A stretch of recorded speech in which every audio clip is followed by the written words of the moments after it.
Thank you guys for doing this with me, and welcome to our second episode of the Magic Circle podcast. I would say the one and only Tyler Ellison. There's actually a few people with that name. I might be the only Tyler James Xavier Ellison, but here I am with my amazing friends Sashi and Nicole from Golden Soul Sanctuary, and my friends Mario and Lynn, who both of these people, you probably know them if you watch the stuff that I'm doing on YouTube. But I'm fortunate enough that they're not just collaborators. We're all very good friends. And here we are talking about the magical universe with all of you. But before I get into that, before I ramble on about anything else, how are you guys doing? And thanks for being here. I am wonderful, excited to drop into this really fantastic topic. And I thank Lynn for initiating what is going to be a very beautiful conversation. Thank you guys as well. Every time we have this beautiful podcast, it feels like we are in the magic circle surrounded by the archangels. And it's always a pleasure and a gift for us and all.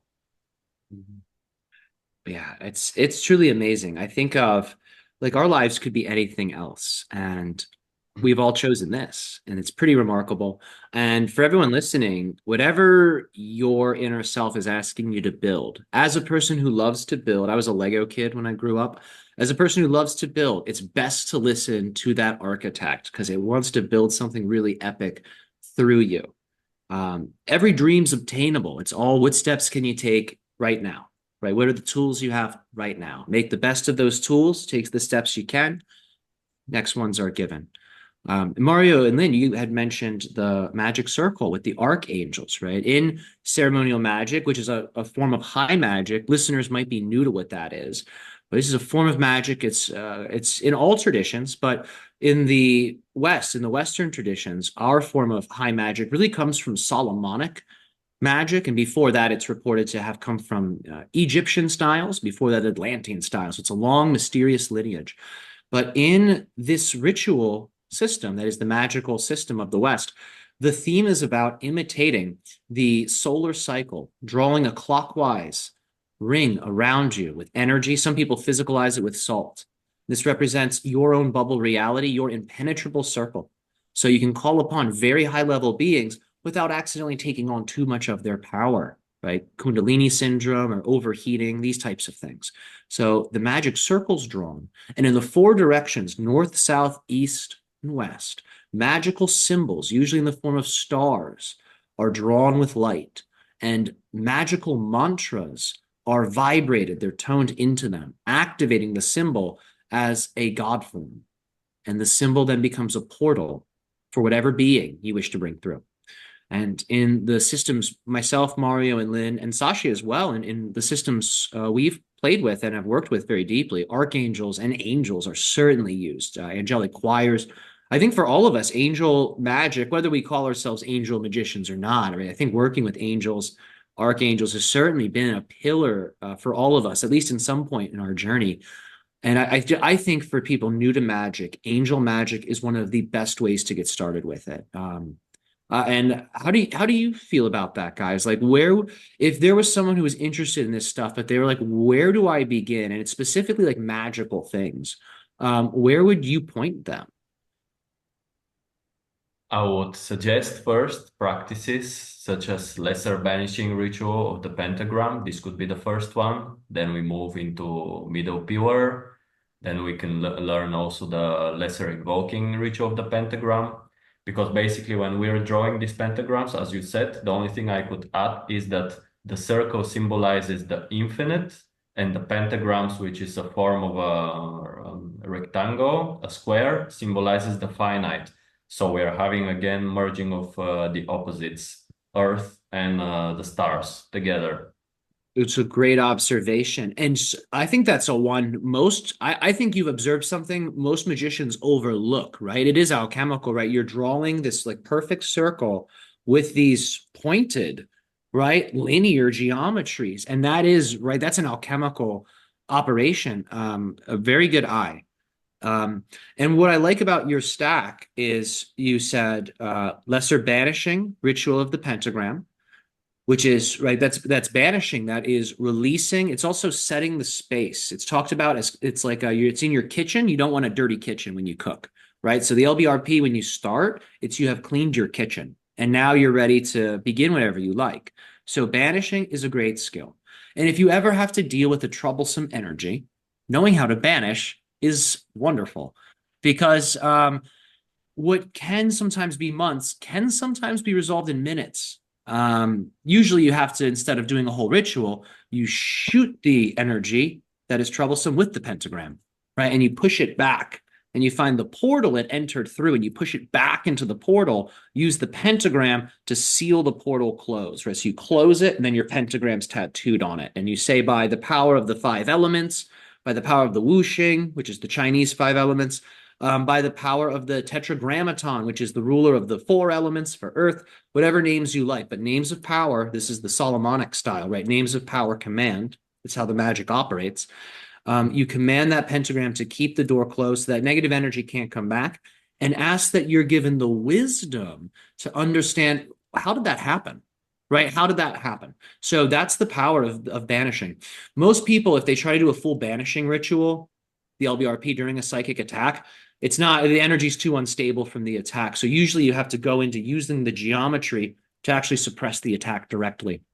So a key is just finding out which direction. That's the first step. Which direction is the energy coming from? North, south, east, west. And once you know, then you can go a step further. Okay, which room is it coming from? Might be coming from a certain room, right? Might not even be your home, right? But anyway, banishing is useful. The second one you said, middle pillar, this is energizing, right? We need to have resources in magic. If you're deficient in energy, which happens to all of us from time to time, right? But if you're too deficient, you don't have enough personal power to attract the universal power, right? Like attracts like. So the middle pillar energizes you. The little chi becomes like the big chi. And now you're more connected to the macrocosm. So you become a channel for it. So for channelers or anyone who wants to get better at channeling, I do think the middle pillar is an excellent technique to practice specifically. And the final one you said, right, is the LIRP, right? This is now invoking. This is summoning beings into your space so they can help you with something, right? You can direct them into your life. And with angels, this is what I've been told, and this is what I have felt and what I believe they've told me in these magical experiences.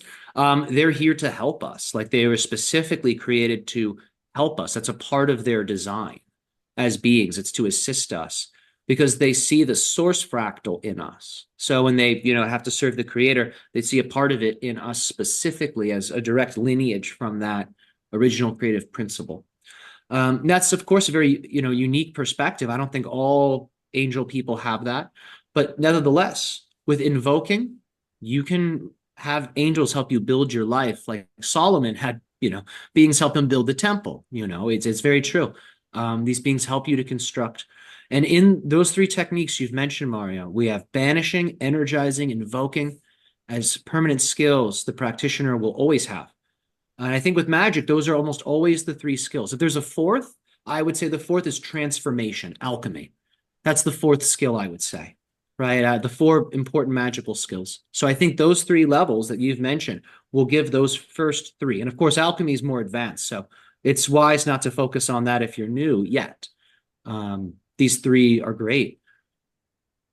I think for I want magic. to Oh, I want yeah. to speak to the baby magicians that might be listening, because anyone new to this, drawing pentagrams in the space, reciting God names, like that might be a little out there for such baby magicians just stepping their toe into things, especially if they haven't worked with angels already. And so I just want to speak to like before I got into ceremonial magic, I had cultivated my own relationship with the angels. And I think that that is something at least Westerners can easily develop, because Western society, whether you're Christian or not, we're all kind of bombarded with Christian imagery and ideals. Everyone has some familiarity, even if they don't really know what angels are, they might talk about them. They might not even be positive if they exist, but if they're in trouble, they might be invoking them. Please help me. So I want to speak to them, like when you're just starting out with the angels, knowing their names, knowing the color rays that they respond to. Working with color is one of the easiest ways that you can call upon their energy. This is all information that you can find online. And as you do this, you will start to cultivate what feels like a very personal, loving relationship with these beings. And that is because our consciousnesses, before they settle into these physical vessels, have spent time as different orders of angels. So if there's an angel that you connect with very strongly, whether it's Archangel Raphael or Archangel Michael, you feel a very strong resonance. That's not coincidental. You have probably spent time functioning as part of that collective. And so I just want to say you can start off with that first, cultivating this energy with them, this relationship, asking them for what you need. There's angels of protection, angels for healing, angels for growth, angels for communication. Whatever it is, there's an angel for it. Work with color, work with sound, recite their names, speak to them as if they are listening, because they are. And then when you want to take it to the next level and do all of that, but on steroids, then you turn to ceremonial magic. And then it doesn't feel contrived. You won't be drawing pentagrams thinking like, is something actually happening here? Like, is this actually working? You will know in the core of your being that it is, because you have already developed the relationship with these beings. And now you just have developed an even more potent portal through which they can manifest in your space. Because I see the rituals as kind of like an intricate permission slip to create room for them to come in to the strength and numbers that you want them to come in. So if anyone was like, oh, pentagrams, middle pillar, like invoking, like if that's overwhelming, just know like there's other scales with which you can work with them. The easiest being just their name and colors. Truly, like just that is very powerful. I like what you said, Sashi, because I still remember our first pentagram ritual with Mario. We learned from a video of Tyler. I remember how scared I was when we were drawing our first banishing ritual. Yet, nonetheless, I still remember feeling the warmth from the south, from the side of Archangel Michael. And ever since this ritual, we kept doing our pentagrams, our banishings. No matter, I still kept working with the angels, for example, before a business meeting or before a meeting with my parents. You can just picture the angel in the corresponding color, invoke their name, whether verbally out loud, if you're alone, or in your mind, it still works. Just vibrating their name, picturing them standing before you or floating in the air and asking them for a favor, it still works perfectly fine. Absolutely, yes. I With can add here that for me it's also very important the element that the archangels and the angels are connected. For example, like when you invoke Gabriel, you know all the correspondences. First, it's better to read about the angels, see what element they're connected, like is it water, is it fire, also maybe the seasons. And then you will, with your willpower, you will to start feeling like the energy of this season, the energy of this element. And through practicing and visualizing, you start more and more to feel it without even so much to will it, but just by knowing it's there. Like Gabriel connected to water, that means cold. We have here the season autumn, I think. Yes. Totally. Yeah. Yeah, it's important. I think with our just how fast things are, right? The modern age with the internet, we're used to Amazon delivering things the next day. With a lot of the magical techniques, I know there's a big push to get people practicing And sometimes these basic relationships and correspondences as prerequisites, it's not really nourished or honored. So what does end up happening is a lot of people practice these somewhat advanced techniques. I mean, even though they're the beginning techniques in the ceremonial Golden Dawn tradition, right? LBRP, middle pillar, LIRP, right? To the average person, this is like almost like rocket science. It is very different. When I first learned this, I had to study it. I was reading the techniques compulsively because I was like, I need to know exactly how this is done before I do it because I don't want to like do some big powerful thing wrong. That sounds not good. And it does. It requires a lot of study. And that's a big part of magic. A big arm of magic is magical studying. In order to be successful as a magician, you really have to know those correspondences. And what Sashi brought up was excellent. This sense of the color relationship to the angel. And when you start to realize that, this is the beautiful thing of what they call correspondences. I just want to explain this. When you find out, okay, Raphael is connected to gold, but is also connected to green. Okay. Well, what are the powers of Raphael? And you're like, well, he's the healing of God. Sometimes he brings wisdom. Sometimes he can bring abundance. He can bring balance. There's all types of qualities, right? Where we're like, wow, isn't Raphael great? But then we sit back and we say, well, wait a minute. Is it only Raphael that has that, or is it also the color? And then you're like, well, what also is connected to this color? And you're like, well, gold is like the sunlight. And you're like, oh.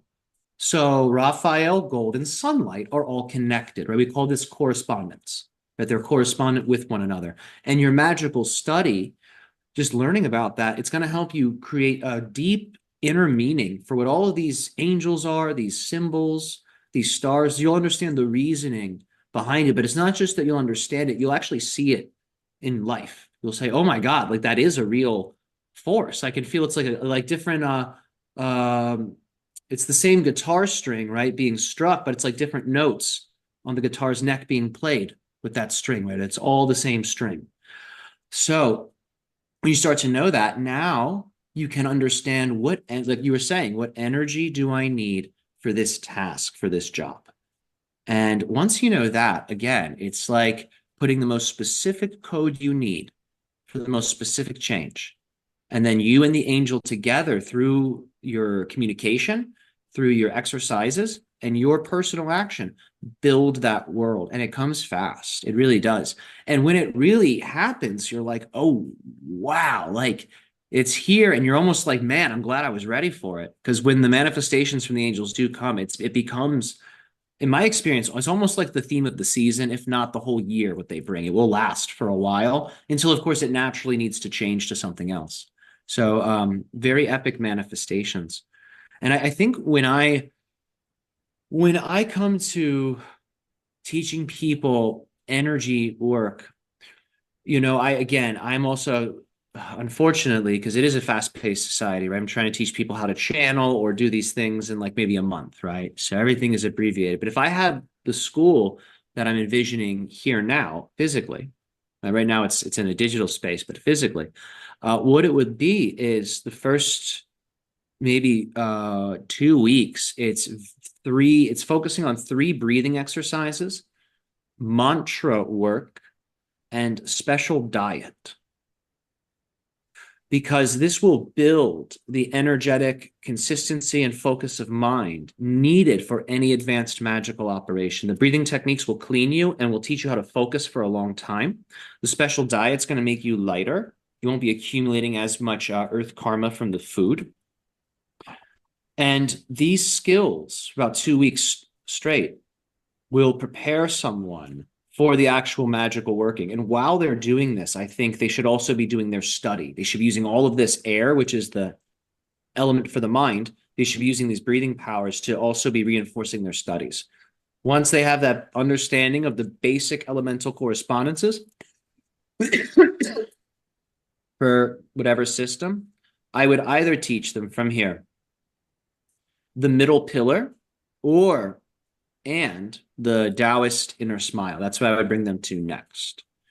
Because I think that's where you get the most healing and the most transformation power. Because if you ever do magic and you summon something too big, like it's too much chaos, without the inner smile, it's like, oh no, I'm scared. But if you have the inner smile, you can smile at what has happened.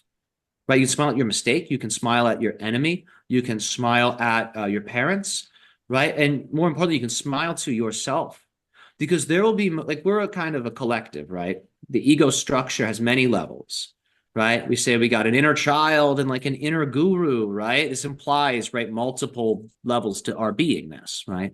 So the key is these parts of the self have to get along with each other. And sometimes if they don't get along, if they're not happy with what's going on, right? It's like they're bickering. It's like you have this inner turmoil and chaos, right? And it's like inside of you, it's a storm. So what's needed? The ability to have a penetrating sunlight that breaks up those weather patterns. And that is the power of the inner smile, right? You can transform just about any problem in your life with that alone. But it has to be trained. When it's trained and it's consistent, it is a laser beam. And for magic, all I know is the angels love it. Like when I smile at them in invoking, they glow more, and I can feel them in my heart. So as you're doing the work, I encourage you, always keep your heart sensitive and open to these beings because a lot of them will do work. I've had them do, I think you've felt this too, Sashi. Some of them will do psychic surgery even, like in real time on you. For me, the angel was like, I'm going to open a door. And I'm like, well, what do you mean? And a bolt of lightning shot out of its body into my shoulder. And it like dislodged this like massive blockage. I felt it go all the way down my arm. It was the most intense feeling I've had in meditation, like across the board. And I was like, oh my God, like I feel great after, but it was like intense, man. But they'll do that. They'll do psychic surgeries. They'll do whatever is within their characteristics with you if you ask them to, right? They have a nature. So just like the scorpion has a nature, the eagle has a nature, right? Mikael has his nature. Zadkiel has his nature. Haniel has their nature, right? They have these natures. So they will help us according to their nature as it relates to our desire. Right? That's how I found them to work the best.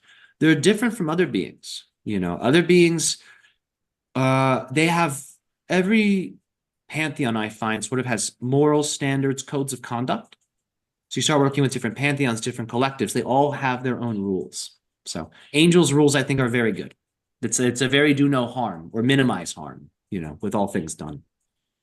I'll add too, where one goes, they all go. So when you are invoking Archangel Michael, all of the archangels are also there. It's not just Michael. They're not completely separate the way that we view them. I think it's helpful to view them when you're working with them for magic, but just know the whole gang is arriving when you just call upon one. And I think this is a good segue into divine will because the work that they're going to do is going to be in alignment with divine will. So if it's not in divine will for, you know, whatever it is that you're invoking, you have to realize if that thing never comes to pass, the ritual you did doesn't ever quite seem to work, then I think rather than you know, going through all the thought forms that you might go to, you can reflect and be like, okay, where was I out of divine will there? What was out of alignment? Was I reaching for something that's not actually mine to hold? Mm-hmm. Yeah, when magic doesn't work, I think it's most certainly a message because it's more surprising. Usually magic works. We're used to it working. So when it doesn't work, it's usually a question mark, right? What's going on there? Is this for me? I think it's a great question. Is this really for me? Is this an appropriate manifestation for me and my purpose, my will? Is it something that is for me, but maybe I'm holding on to something psychologically or emotionally that's keeping it from me? Is it something in my behavior? Maybe I'm trying, maybe it's trying to get a girlfriend, right? It's like, am I doing something that accidentally keeps that away? Am I not treating people in a way that is conducive for that kind of relationship, right? So when things aren't showing up and we're doing magic for it, we got to look at what we're doing and what we're not doing and start to refine. And of course, ask that question, is this part of divine will? Because you can build anything. right? You don't have to use angels, right? You can use energy, you can use just the elements, you can use just your body and your mind, right? People build whatever they want. What you build with energy, it is said it will last forever in some form.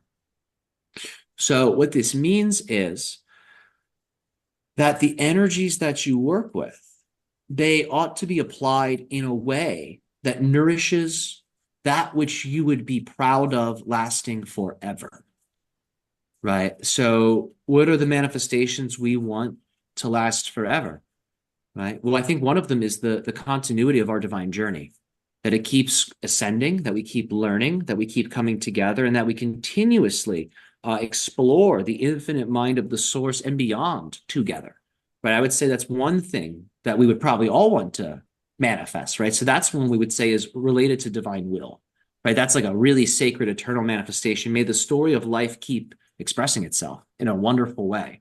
Like that's magic right there. To wish that for the universe, you're programming the universe for this, right? So we would say that is divine will. I would say if you are attempting to understand what your own personal divine will is, your reason for being here, why you're here, I would advise step one, look at what is good, because what is good is connected to divinity, right? So we think of bringing people up, things that build rather than divide. We think of things that enlighten and illuminate, right? So maybe teachings and tools. We think of things that empower, helping reveal capabilities that are stored within people, within their lives. We think of abundance, right? This is a skill that you could always use it. This is a purpose. You could always use it. It'll never burn you out. It's an abundant purpose.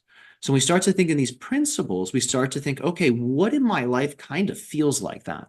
What in my life has looked like that before a little bit? What in my life reveals those qualities? There's a lot of questions you can ask to determine personal will. A good one is, if money didn't exist and I could do whatever I wanted, what would I not mind doing, like for free all the time? Like, what do I love so much? I would just do it because it's what I do. I think that's a dangerous question for some, because I think that can easily, that's a void that could be filled by the ego. And I don't think that's in alignment with divine will. And I would like to hear from Mario and Lynn, like, Hold on. I do want to take a back seat. Also, let me like defend that, because that's a question from my mentor, Damien. And for me, for a responsible adult, I don't know about babies, but responsible adult, what I would do all the time for free is what I'm doing now. I'd be doing more of it, actually, because if we didn't have money, I could probably travel more if it was that kind of utopia. For some people, yes, that advice is destructive. If you tell them to do what feels good all the time, that could be heroin for somebody. So I'm with you. I think that can be dangerous advice. But I'm saying this to people, not from a place of like what feels good, like what is, masturbatory. That's not what I'm getting at here. That's not what you're supposed to give your life to, right? When I'm saying, what would you do for free because you love it? I'm talking about, for some people, it's painting. For some people, it's music. For some people, it's dancing. For some people, it's telling stories. Like these are the things we would do for free because we do them in our spare time. I just want to emphasize that's what I'm talking to. That's the point of that question. Okay, we can pass the mic. But I think it's all of us here, we're very mature people. We've done a lot of inner work. We have the blessing of having the time and energy to dedicate to our personal growth. And that is not what the majority of humanity, or at least Western society, has. So I think you have to even start at a different level of, that first, because you can really think. I think people can dive into the kind of like masturbatory type, this is what I would be doing all the time, not even realizing that that's ego driven. Right, just thinking like, oh, this is divine will. This is my divine will. But it destroys itself, because if you really tried to do that, you would be like, oh, F this. It's not fun. That's why I can say that, because if you really just tried to like drink all the time, you would die. If you really just, smoked weed all the time, right, your lungs would probably collapse. But tell that to an alcoholic, tell that to an addict, Right. Like, well, this is sure. This Well, is sure, but again, like I think it's being taken out of context a little bit because I'm certainly, again, just to reemphasize what's being said here, I'm not telling them to no, I follow know what you're saying. I just don't know that everyone can because integrate it at that level. well, these are important nuances because it gets into divine will, right? It can get tricky because some people do follow this, right? Like, let me follow what feels good. So I think this conversation is actually really illuminating for people because we are told follow Abraham Hicks, right? Follow what feels good. Right, Bashar, follow your excitement. We are told to follow these things, right? And I've also, just like you have here, disagreed with some of those suggestions because sometimes the thing that feels good can be dangerous. But I want to emphasize, I'm not talking about what feels good. I'm talking about what people love. And an alcoholic does not really love alcohol, right? A A lot of cokehead, people don't know what they really love. They don't exactly. Well, know it's that comes back. That that. comes back. Well, that's why we talked about these techniques, right? So we're working with the angels. We're working with the smile. So divine will, they're not just gonna, if they're just, in my opinion, if they're just contemplating what divine will is, like, oh, maybe I'll be a painter or maybe this, but they're doing no energy work. It's no more than like just like a fun, I don't know, contemplative thing. But if they're doing these practices and they're asking themselves these questions, my belief is they're going to get closer to truth. That question I brought, I'm sure it's not the most perfect one. It could probably be worded better, more specific. Again, I think it's a useful question. It helped me. Again, I won't help everybody, but that's why we got you. That's why we got Mario Lin. But I know you No, I wanted don't to think share it's a bad one, but like I'm sure all of us have seen on like different spiritual Facebook pages, even the Bashar ones, like my highest excitement is to like go out clubbing and sleeping with women. Like, what does Bashar say about this? People literally cannot differentiate between the ego and divine will, what their soul wants. So that's why I wanted to turn it to Mario and Lynn. Like, how was your journey of discovering divine will? Mine was not through energy practices and such.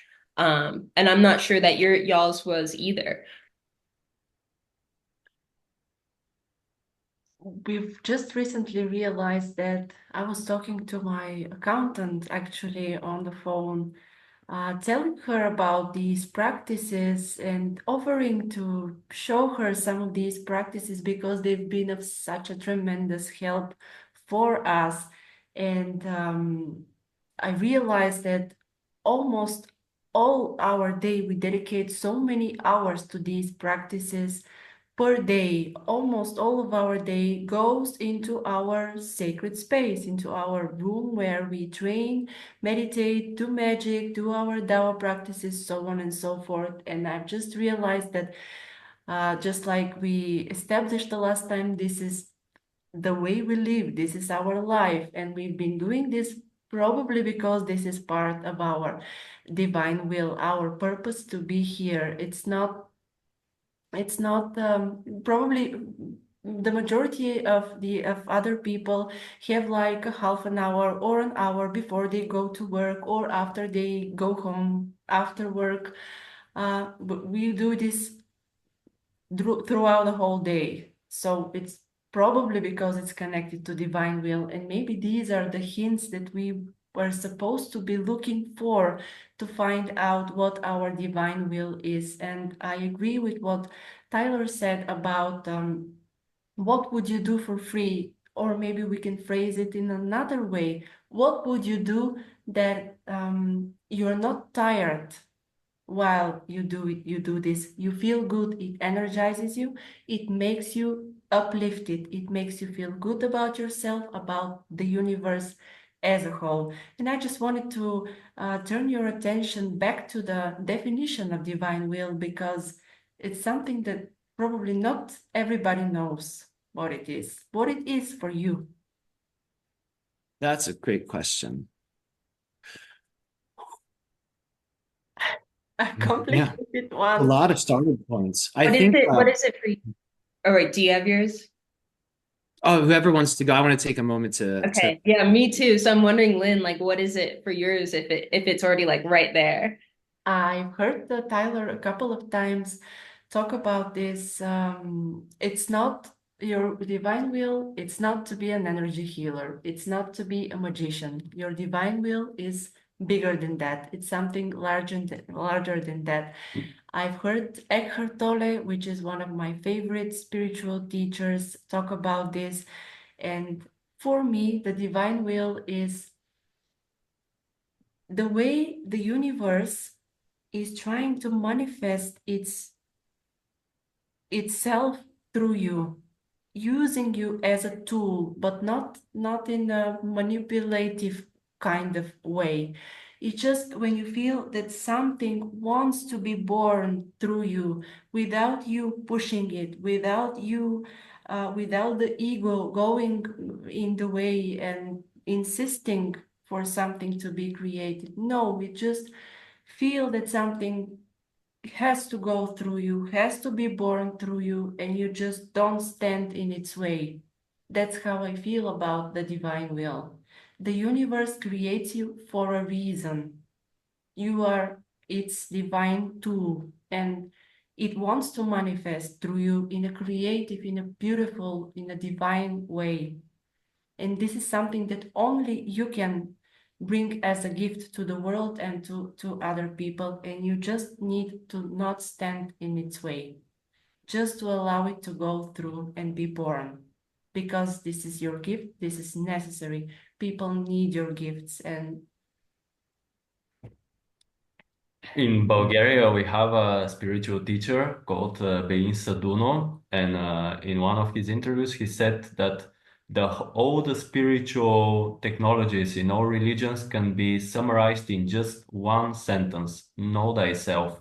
And for me, know thyself is exactly connected to this divine purpose, divine will, because if you do not know yourself, how can you know the rest? How can you know what is divine will, divine purpose? And by really doing these practices, doing magic, doing alchemy, you get to know more and more yourself. You see and you start to accepting, learning to heal, and to really allow your shadows as well as your bright sides. And in this merging of the opposites, you discover balance, from where then you can allow for your divine will to show you and to reveal to you what are your true passions, but passions and excitements that are coming from your heart and not from the negative aspects of the ego. Mhm. Yeah, the issue a lot of people have, that differentiation of ego desire from divine will, it's tough, but they have to have that knowledge of the self, like you're saying, because that knowledge of the self is what activates the higher parts of the energy body. And that's where these programs that we translate as divine will are stored. So as more of the energy body opens, the programs from the universe that we call the will of the universe, the instructions of the universe, this gets turned on. In Taoism, we call it the Tao, the way. Will is in Taoism described ultimately as a state of wu wei. It is totally synchronized action with that real time creative principle behind all of life. That life has a program, it has a plan. You are a part of it, your world's a part of it. Your free will and your choosing, your decision making is a part of that. Your discernment is a part of it. And it will use everything you have. So together, you and this force can make manifest what is to be. And as you can see, that force may use your mind, your body, your actions in all types of ways. This is why I will say your purpose, your will is not to just be like a teacher or an energy healer or a doctor, right? Like it might contain those things. You might find yourself doing those things as a part of your will, but the will is bigger than that. It's something that is beyond the human society, because as a spirit, when you're not here, you also are still working with that creative principle and the instructions that it is generating. And the instructions, they're good instructions, is what keeps the planets rotating the right way. They're good instructions. Yeah. and also it's beautiful to see that the universe, that you are actually the universe. There is no separation between you and the divine and the source. You are the source. So basically, this is you instructing yourself. It's not like an outside entity deciding your destiny. It's Mhm. yourself. Yes, yes, exactly. Yes, right. And what's so interesting is at a certain level, it's like we're made out of the universe. So it's like the universe is asking me to do this, right? It's like that thing's in you and it's around you. As far as I'm concerned, it's very similar to the principle of a bunch of cells in a body, right? And it's like maybe the God of that world, right, is the ego, the mind of that body, right? And the cell's the being that's like, help me, please. Give me water. And then, the God of the body is like, I hear you. I shall nourish your thirst, or something like this, right? Like it does feel like this sometimes, but that's what I think it is. It really is all us, and it's really different layers of what we might call body, right? You could say the aura of the universe itself is just the biggest layer of our universal body. Yeah. I really appreciate both Mario and Lynn's definitions. Like I don't like if anyone needed like close to divinely perfect definitions, I think you guys like really nailed it. And like you said, Lynn, we're all created for a specific purpose. And I think divine will helps you narrow in on that. And it's not like, oh, God's making me do this. It's like I was born to do this thing. And I think there's no higher honor because there's no one else. Other people might have been created for somewhat similar things, but there's no one in the multiverse that was created specifically for the thing that you bring to the table. And so I think it is of the utmost importance that people are able to discover what that is, what the reason they were dreamt up from the Ein Sof or into physicality to do, because without it, the heavens cannot evolve. And for me personally, very shortly into my awakening, I wasn't really meditating much. I wasn't doing energy practice, but there were certain concepts I would hear about that would ring so true in my core that I was like, oh, like I have to dedicate my life to this, no question. Like, no question at all. When I first heard the terms Christ consciousness, I was like, oh, like that's what I'm here to do. And I will devote the rest of my life to that. I gave up a specific trajectory of my life and timeline to just devote to that. And it's like when you make those steps, when you pick up on the breadcrumbs that's divine drops for you, you're following divine will and it's bringing you to your divine purpose at the same time. And how do you think, you guys, how do you think that we find those breadcrumbs? What were they for you? Okay, for me, it was utilizing intention and then accepting the gifts when they showed up. So when I had my first awakening, which was triggered by having an experience for someone channeling for me, at that point, I was pretty much an atheist. And after that, I was like, oh my God, this grander universe exists.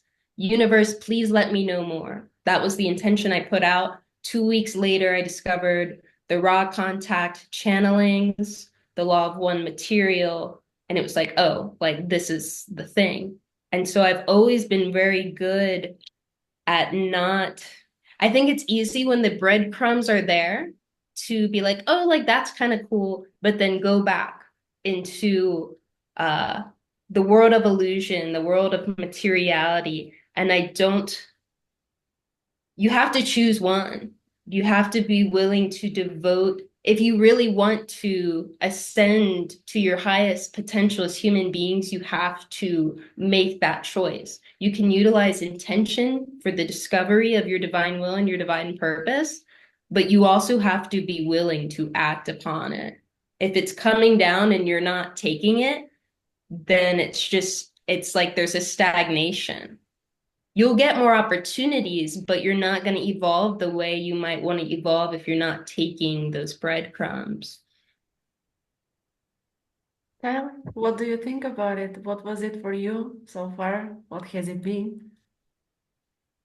Yeah. I mean, I think all that's really good. I think for me and the breadcrumbs, the key was integration, because I, was getting a lot of the downloads and the awakenings while I was a student. I was working jobs, living alone at times, right? Just in the world, like being a cog in a machine, right? I'm in medical school, right? And I'm working and I'm doing channeling on the side, right? Eventually.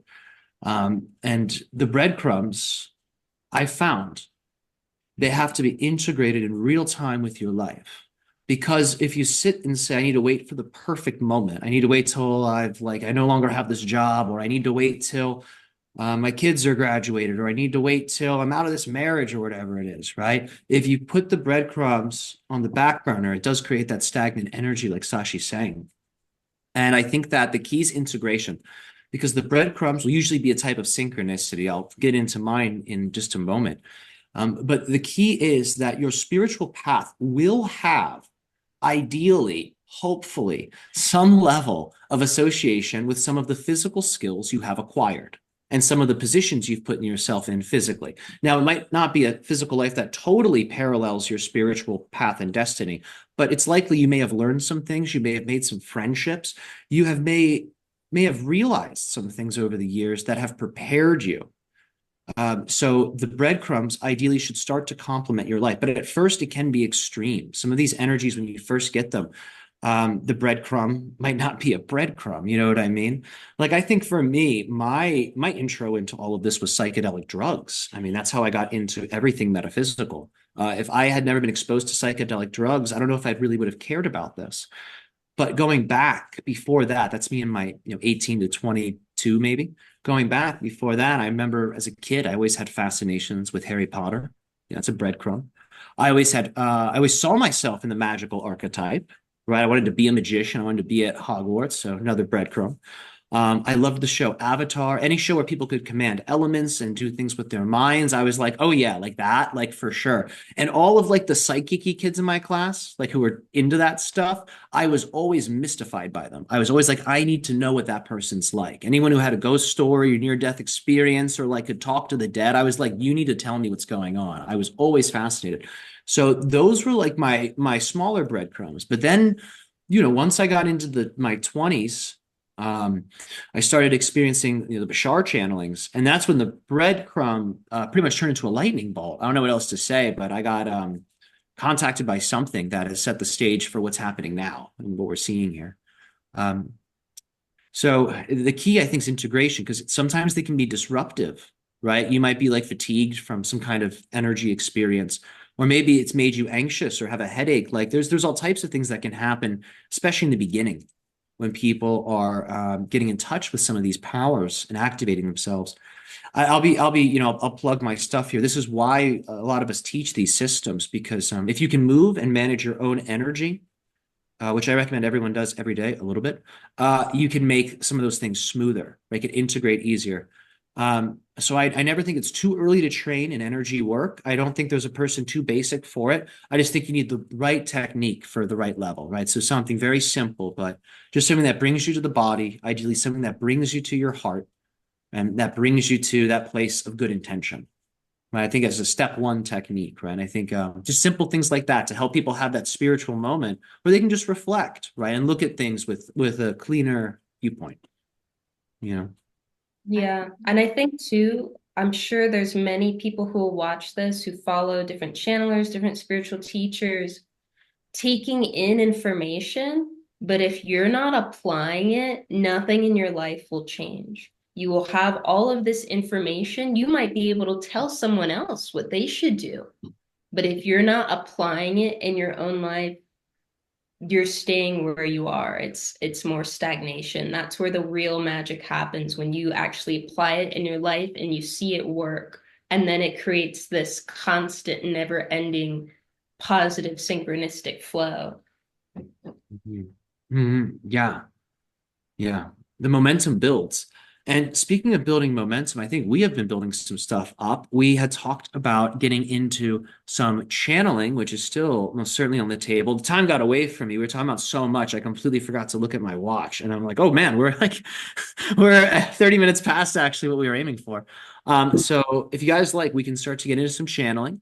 We can ask whatever questions you're inspired by. For audience members, we're going to be bringing through Thoth, and we are going to be asking him whatever Sashi, Mario, Lynn, individually and collectively, are excited, inspired to ask him. Very powerful being, Egyptian deity, but not limited to Egypt, as I'm sure many of our listeners may know. But he is, how do we say this word? The ibis? Is that how you say the bird? The ibis-headed god? Yep. Ibis-headed god. Similar to a crane. If you're familiar with cranes that like the rivers and are seen flying over rivers. The ibis, very similar to a crane. I've always sort of compared them.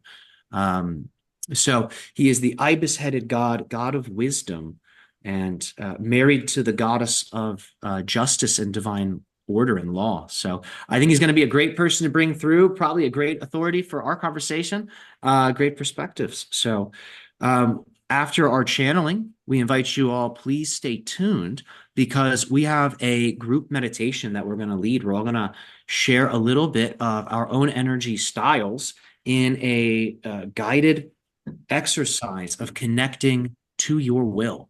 So a little bit of energy work, a little bit of we all offer with the focus that you get to hone in on yourself. So we're going to help you to create that space where some of those answers, some of that knowledge of self may begin to open up for you.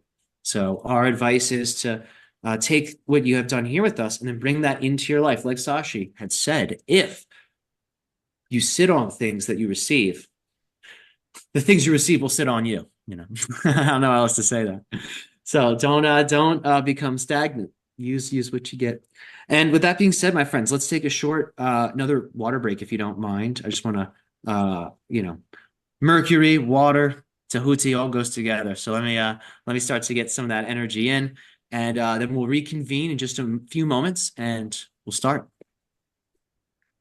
Well, yeah, if you guys are ready, we can get started. We'll go into the trance. We can keep it up to 30 minutes, maybe longer if it's a lot of good stuff.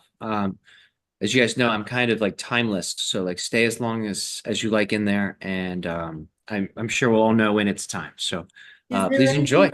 Is there anything else that you would like to ask that we can ask on your behalf? Not yet. I do have questions, but I don't want to ask them yet. It's for the later sessions. So thank you for checking in. But yeah, do you guys have any questions for me before we start? Just to, touch all bases. How you feeling? I feel ready to do this. I feel like, I took when I because of what we said last night, right? He needs like a little honor. He needs like to, Yeah. as we all do. I took a moment to, do some, hey man, like we're about to do this. Are you ready? Like, how do you feel? Yeah. So yeah, I'm feeling good. I'm feeling a lot of him. Like it's tranquil. It's very tranquil. It's very objective, which is also good, but like sweetly objective. Like, oh, like that's how things are. And then it's like, oh, that's how, like, it's like looking at things in like it's very cat-like, surprisingly, right? Very curious energy. So anyway, I won't speak too much. I think that would be good for us to like also like myself, Mario, and Lynn to also like kind of get in that honorific mode. Like I know you just did it separately, at least for me. Like I kind of want to get in there. So if we want to just like talk about both, and for the audience too, like why the significance of Thoth. Like this is a being who has been guiding our civilization for eons, who has left us etheric emerald tablets encoded with valuable information to help us survive and remember the ways of Atlantis and the waves of higher dimensional consciousness. Teacher to Isis, who was known as a very powerful magician. Yeah, what else can we throw in there?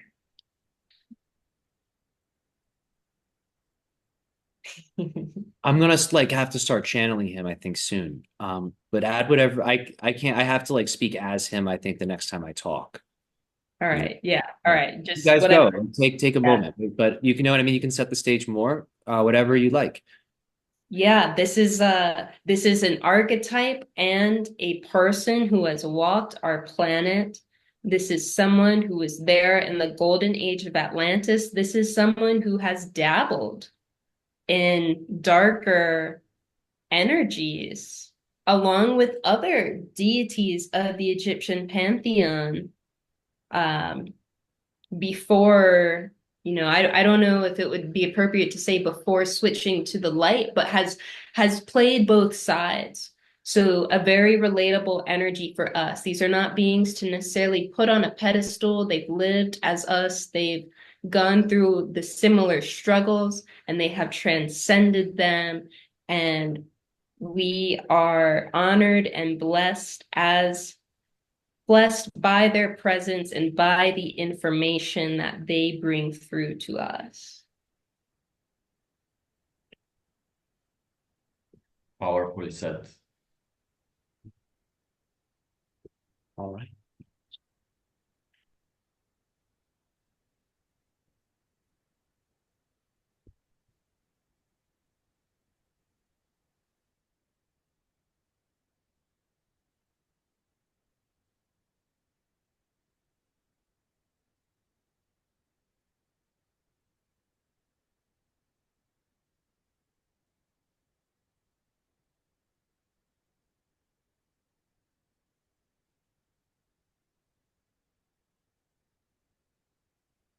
Yeah, yeah, yeah, Tehuti,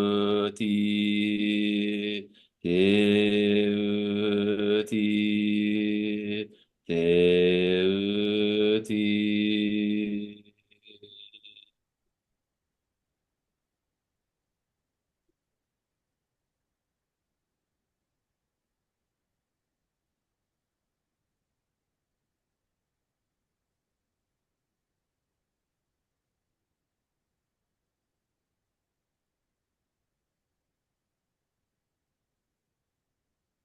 This is much more appropriate. How are you? We are wonderful. As am I. So we meet again, different circumstances, a clearer be. What is it that may I assist you with? One moment.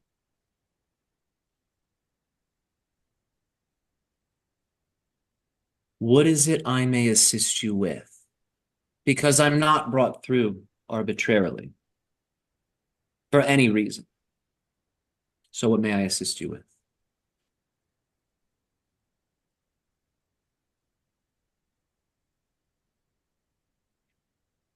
Hello, we thank you and we appreciate your presence here and now. I appreciate yours as well. Could you assist us on how to find our divine will and how we can use magic and Tao to find our divine will and to fulfill it? It is given to you and it is made by you. You are simultaneously discovering whatever that program is that your divine will represents. You are discovering that whilst you are simultaneously expanding yourself through experience. You have all been using the phrase know thyself. It is experience. It is experience with all forms of life, all forms of qualities that generate through the contrast knowledge of self, through experiencing other in its myriad of varieties. Knowledge of self is gradually realized. These experiences may be physical experiences. These experiences may also be non-physical, spiritual experiences, but diverse experience, in other words, adventure, is what develops your character, the hero, the heroine's journey. It's a story. I'm an author. So you are writing your character, you're designing your character in real time as the character. You are both the character and the narrator writing your story in real time.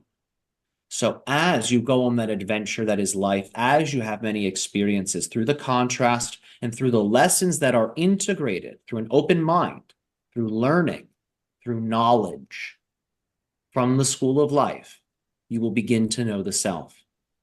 The highest level of the self, of course, will require that you let go of all knowledge, all experience. Because the highest level of self is both everything and nothing. So these are the processes that help you to gain knowledge of self. When you know who you are, you know what makes you feel alive, and you know what causes you to wither. You know what energies complement you. You know what energies detriment you. You know what kind of people assist you. You know what kind of people may be obstacles. You know what kind of environments are nice for you. You know what kind of environments may be incompatible with you. And as you know yourself, you will know the things that are specifically for you and the things that are not so much for you. And as you observe your natural relationship to that which is for you, you will see in that natural relationship how you prefer to function. You will see the highest actions available to you that you can take that yield the highest manifestation of that experience, the highest version of that experience. And you will naturally choose that. And you will say that miracles have been performed through you. That is how I talk about will. It's one way to talk about it. Just as there are many wills on your world, many Williams walking around, there are many schools of thought on divine will. Some schools of thought are very different, and well, that created some schisms that your holy people are still debating over. So what divine will really is, many people, even divine beings, debate it. Not all accept it. Just as not all people accept their humanity. Yet here they are in a human body. So I can get more into that. My darker title was referenced. So you don't know heaven truly unless you know hell. So I have trained exquisitely in both realms, what you call higher and lower schools. Someone had to help construct what's beneath the pyramids. We greatly appreciate your wisdom and thank you so much for everything. Of course.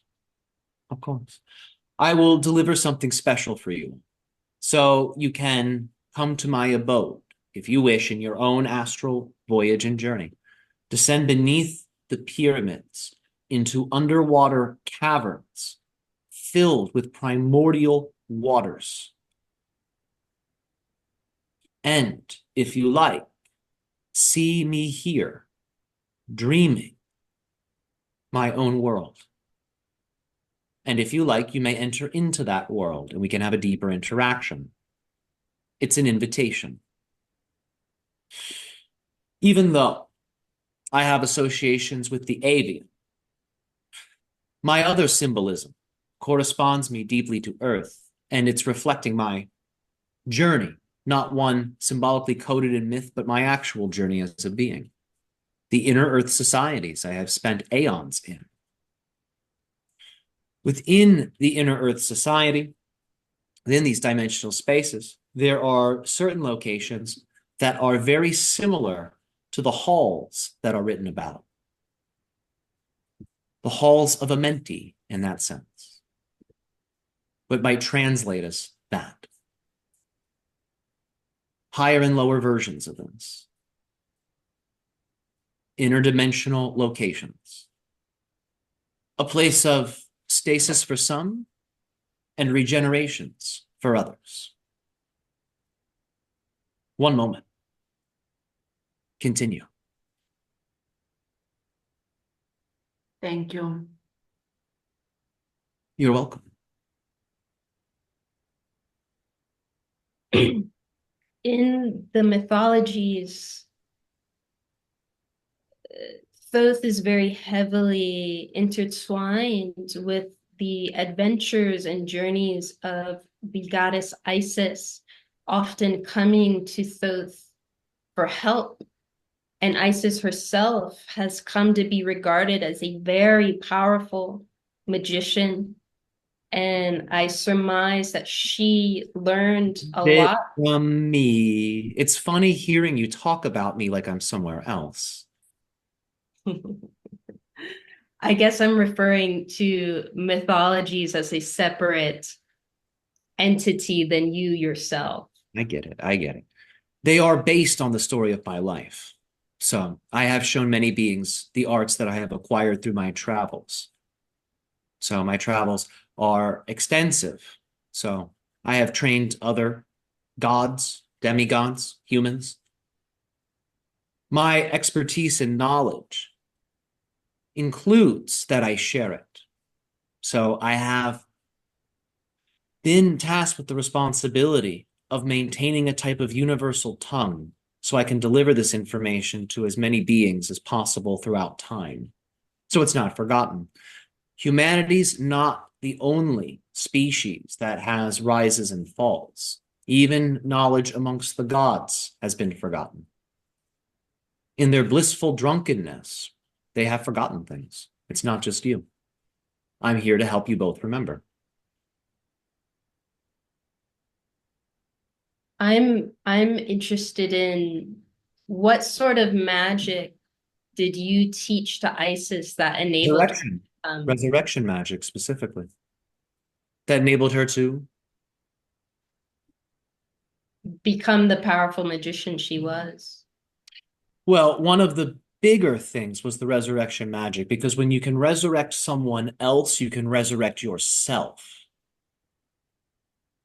So you get a life of additional trainings, and then another one, and then another one, and then another one, and then another one. So it was primarily resurrection magic because it afforded her lifetimes upon lifetimes upon lifetimes of growing her skills and powers.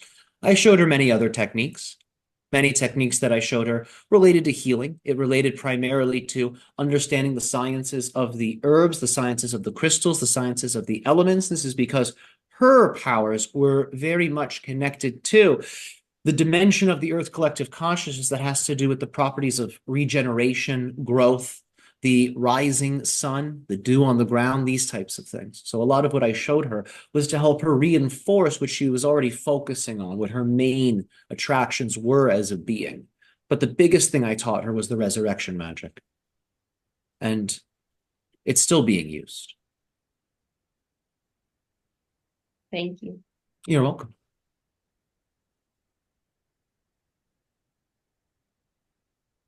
I thank you all.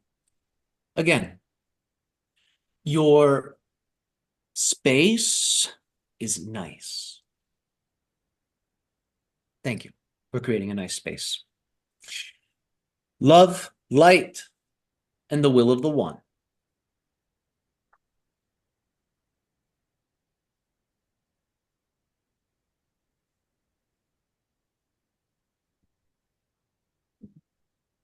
He was trolling me. He was like, don't get trashed and channel me ever again. Yeah. He was like, don't do that again. He was like, this is so much better, Tyler. Yeah. I don't know how it felt. I don't know what you thought, because I know you saw both sides of that. You saw one and the other. And for audience members, if you're hearing me say this, I experimented with drinking and channeling to see what would happen. Sashi created a space with me for that to manifest, and it brought some interesting stuff through. But I have no memory of what came out, so I can't compare them. But anyway, that was I think I liked that version of him. It felt I felt him adjust. Like he felt our energy, especially in the beginning. He was like, oh, like there's this. I have to like, and he was like, okay, now we can talk. Like I felt like there was a thing. There was like a little chiropractic thing energetically that he had to create. But I liked it. I'm open to thoughts. I'm kind of hyped from that. That was very energizing for me. It was I beautiful. thought his exploration of the will was really beautiful. Heck yeah. Cool. Cool. Oh yeah, that was yeah. I like vaguely remember this, but yes, I did like that. It was like a spaceship ride. which he brought me on that last night when he was on his outro when you were asking how everything was structured. He was like, okay, and he like grabbed my energy body by the ankles and just launched me up with him. And I was just like, nah. And then he was like, I'll put him back in his body now, and then we'll close, which was a hilarious ending, I thought. But I think in his will talk, it was a similar thing, but this time I wasn't brought up by my ankle, you know? Yeah. Yeah, that felt gentler. Like when he was doing that last night, it was like, oh, you want to talk about this? Let me do it. And this most like there was like a testy attitude to it Mhm. because of the space. He like answered it, but there's still almost like a bite to it. I still kind of sense that bite there. It's very interesting with him. Yeah. No, that might be part of how he is. I'm not sure because he is I think mysterious. so. I detected he felt like a little shy at first, like he was reading us before he like opened up. I don't know if you noticed that, but it might have been me kind of newly channeling him, but it felt like he became more talkative after maybe there was, I don't remember exactly, but I think someone said something or shared a question. It felt like that opened it. Um, but anyway, yeah, I liked it. But I just think the maybe the shyness might be the Mercury power, kind of like I don't know. Now you see me, now you don't. Like, It was yeah. amazing experience. Truly amazing. Oh, thank you. Thank you. Oh, well, we can take another pause if you guys want. I sort of just want to like definitely chill for a moment. We don't have to like get up and stuff, but we can take a little. I have to get up. BRB. Hell yeah, go for it. Go for it. Yeah, we can all do it. Thank you guys. Thank you guys for being here too. It's great to have the three of us together to do all this. This is super exciting. Yeah, so much fun. So much fun. Good information. And it's just a lot. It's a lot of evolution. I think we're evolving a lot through everything that's happening, whether we're talking or listening to each other or channeling. I feel like there is this radical, it's very radical, like it's a rooted and very ascending evolution that's happening. So I like that. I think we kind of we cover high and low areas, which is good. We bring things down for people, and we also bring them up into these really extravagant places, which I enjoy. It's like we're building our own style. Mm-hmm. Mm-hmm. Exactly. Exactly. The key, right? Just keep bringing it up because we're anchored people. So we just got to keep bringing the earth up with us. And yeah, I think we do that as we keep connecting with each other. And I think the key, what I'm learning is what everyone shares, I need to stay as open as possible to everyone's idea and to never take the idea at face value. Because behind one idea, there's probably five more that if I'm open-minded, I can see. And then the idea can start to expand.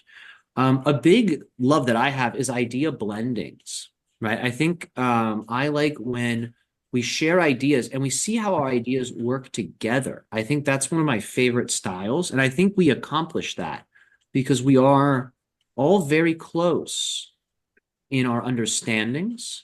So I think we are all describing the same thing. And I like when we build off each other. We find out our ideas are similar and we point out similarities and then we point out differences. I always think similarities first emphasizes the closeness and the shared spirit, where differences first, sometimes it can emphasize a wall.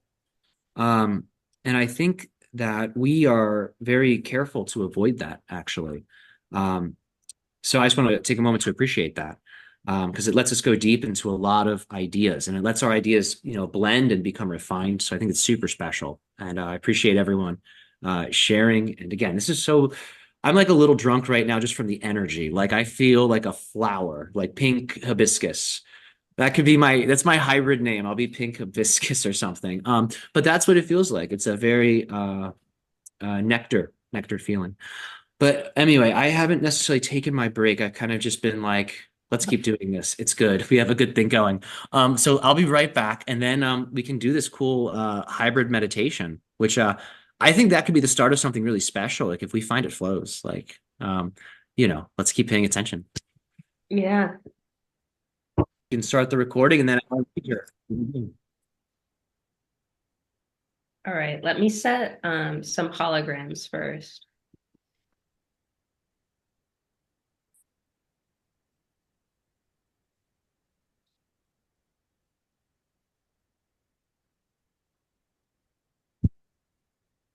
Okay, are we ready to drop in?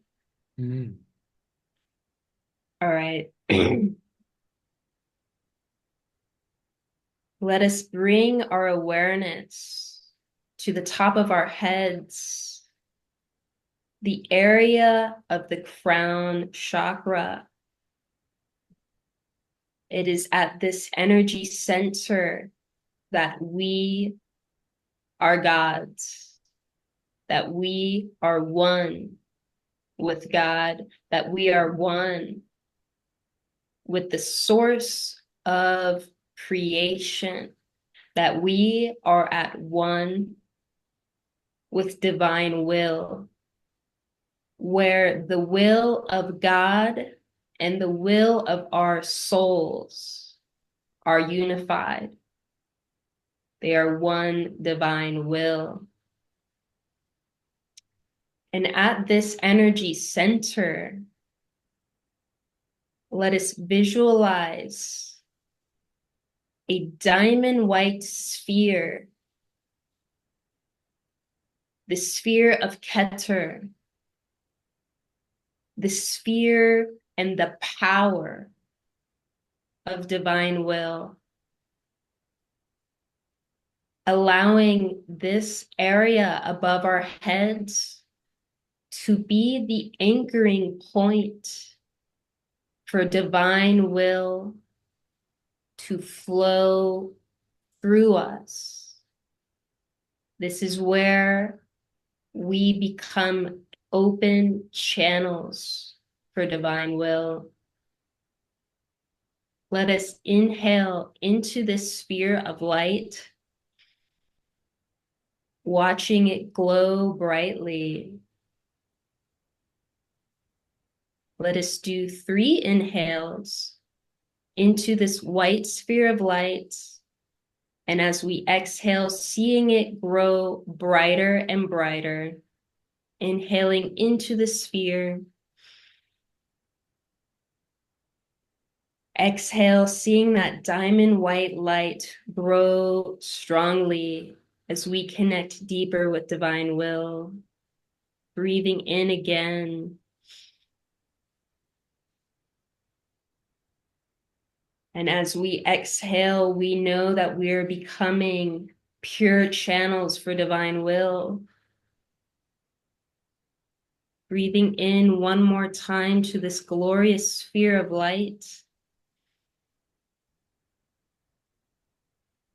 Exhale, see it become a bright, luminous star above our heads. Keep the awareness on this sphere. And we'll inhale into it once more. And as we exhale, we will recite the divine name, Ehyeh, Asher, Ehyeh, meaning, I am God and I shall be forever. Inhale into the sphere of light. Ehyeh, Asher, Ehyeh. Once more, inhaling into the sphere of Keter, into divine will. Ehyeh, Asher, Ehyeh. One more time. Ehyeh, Asher, Ehyeh.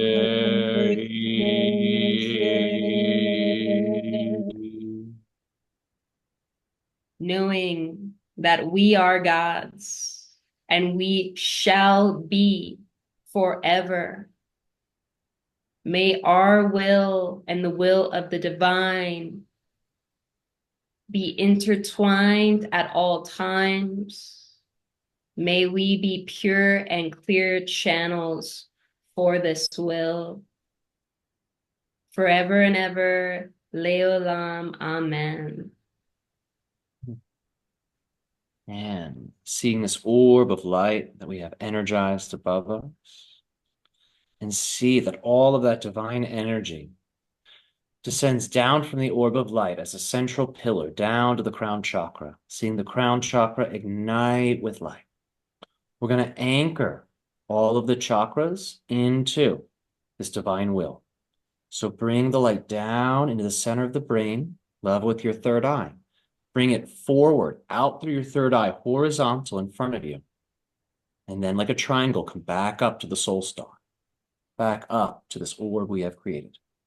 Come back down as a center beam of light, this time lower, through the center of the brain down to the throat.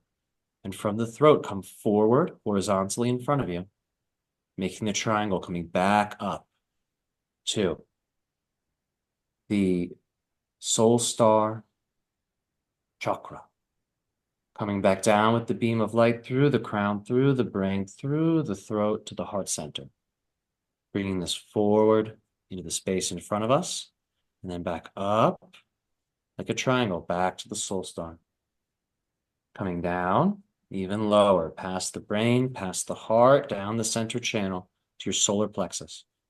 Come forward horizontally in front of you. Make the angle, come back up, soul star chakra. Coming back down the center channel, this time all the way down to your belly button area. And from here, come forward, the space in front of you, horizontally, back up to the soul star.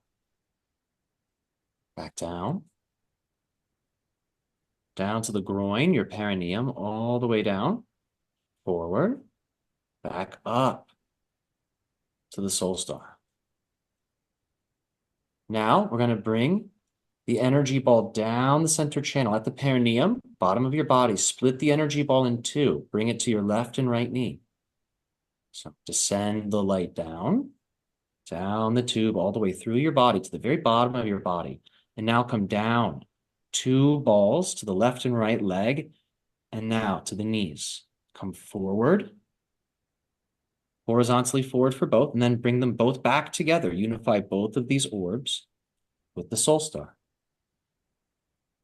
We're going to do feet next. So we come all the way down. The light descends down the center channel, down to the perineum, goes down the legs to your feet. And now make the triangles. Come forward horizontally and back up to the soul star chakra. And finally, we're going to use earth star chakra, 6 to 8 inches. For some people, it's a little deeper, a foot, but the chakra beneath the feet in the earth. You don't have to come down your legs for this one. From the perineum, just go straight down into the earth and find that chakra and come forward. For some people, they feel it more under the feet. Some people, they feel it more under the body. So you have a few options here, but let's do straight down through the body. We'll go straight down into the earth. Feel the light descend down the center channel, through the perineum, down into the earth. You feel the energy center here, earth star chakra. Feel it infusing with the divine will.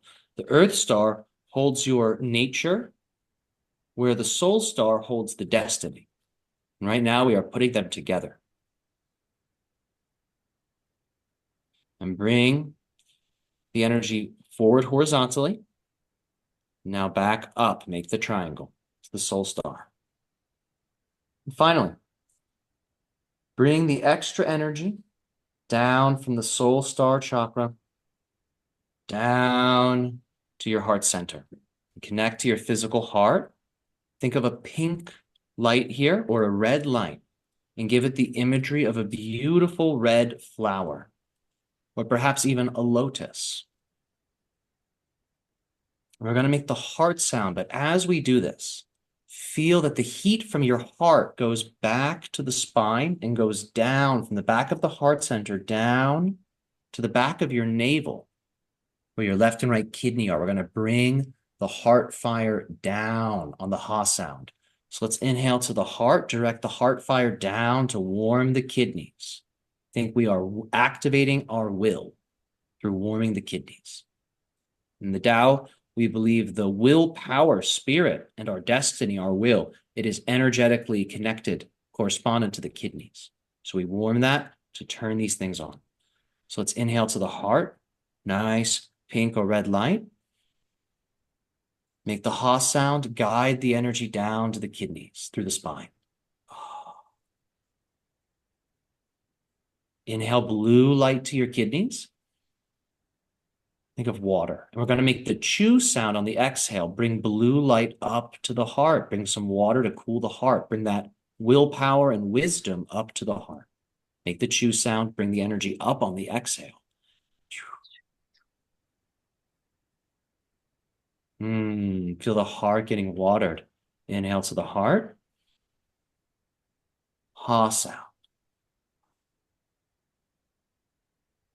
Down to the kidneys. Feel the kidneys getting warmer. Smile to your kidneys. Blue light. Think that this is the water that nourishes that flower. Feel the spine as the stem. Inhale blue to the kidneys. Smiling energy.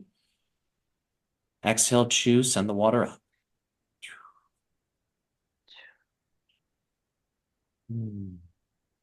We'll do it a third time. Inhale to the heart. Ha sound, send the extra fire down to warm your kidneys, to activate your will.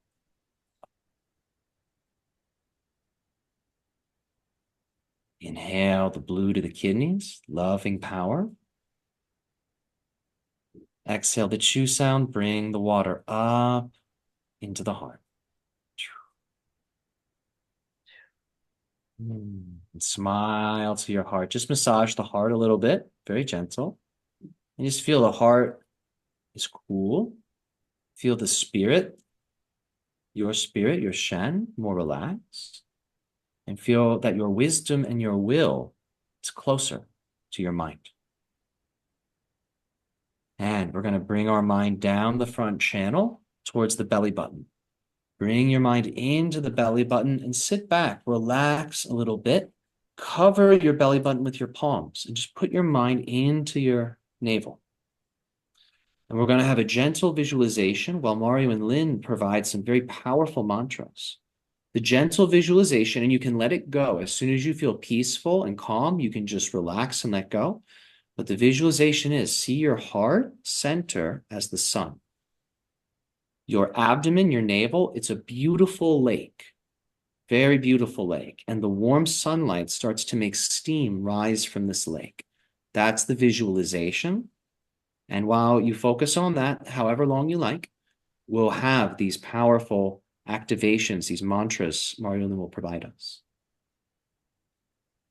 Om na Buddha Hong, na Chitta na Hong, na Shakta na Jibe, na Chagrahna na Netriye, na Chababumiye, na Trijana Boye, Chitananda Rupa Hum, Siva Hum, Siva Hum, Om Shanti Rupa Hum, Nacha Prana Shangaho, Nabo Poncha Bio, Noba Shapta Dato, Noba Poncha Koshaha, Noba Prana Padang, Noba Pastha Bio, Chitananda Rupa Hum, Siva Hum, Siva Hum, Om Shanti Rupa Hum, Namawa Bemoho, Namodo Shargaho, Brahma Behara Bavaha, Nadarma Nacharto, Nakamona Namoksha, Chitananda Rupahum, Sivahum, Sivahum, Om Shanti Rupahum,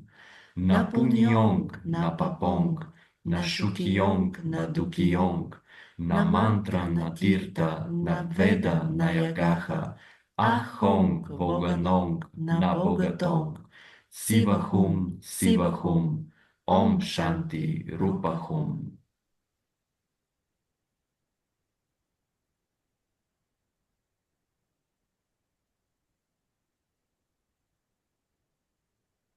And maintain this spaciousness. If you like, gentle Mona Lisa inner smile as you settle into the space to make the space more pleasing. But feel what that mantra has opened and let yourself dwell there for a moment.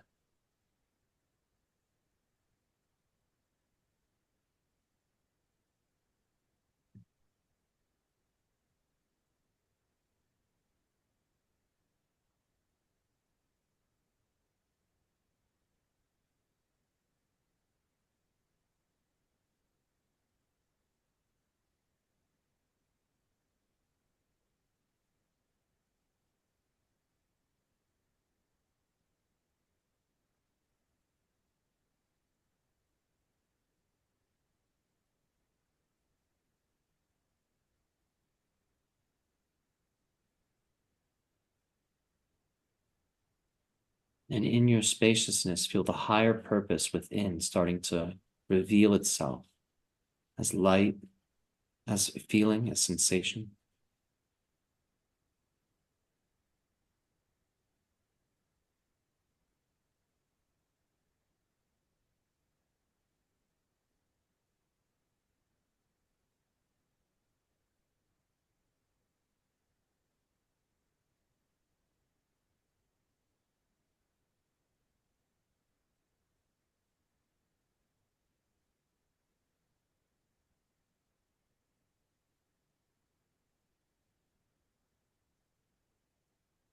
And let's start to come back. With your hands, for men, we're going to spiral up the right, down the left, around the navel 9 times, very small circles. For women, do the opposite, down the left, down the right, up the left, 9 times. Down the right, up the left for women. For men, down the left, up the right. 9 circles, and you're finished. Reverse. You want to feel you're storing the mantra. You are storing all of the power and the merit from the meditation inside you. We don't want that energy to leave. We want to sit on it like a mother chicken sitting on an egg. But it's going to hatch. It's going to keep that in you. And it will hatch. And let's program this. May the beings, the levels of consciousness that manifest purely as divine will, may they speak to us in auspicious ways that guide us, that guide our words, our thoughts, our feelings, our hands. May every part of us, every cell in our body, every chakra be organized by divine will.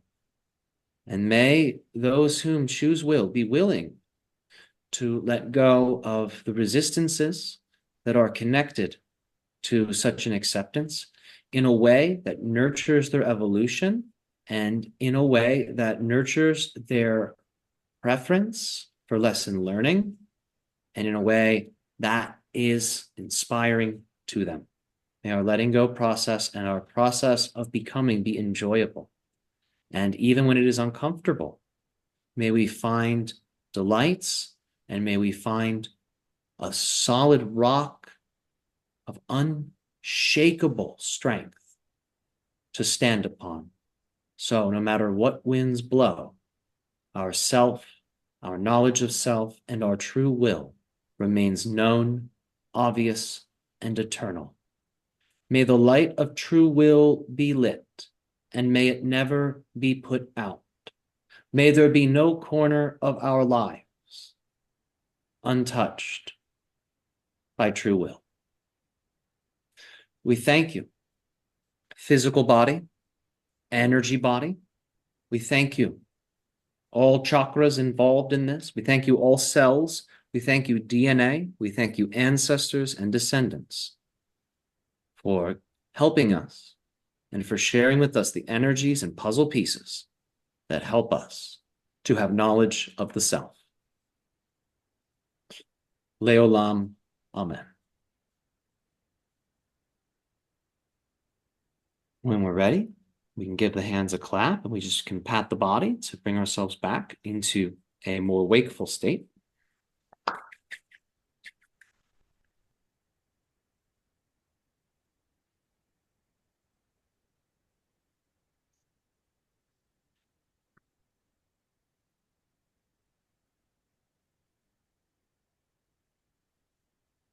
It's very beautiful. Thank you guys for doing that with me. That's a true gift, like to be able to do this with you.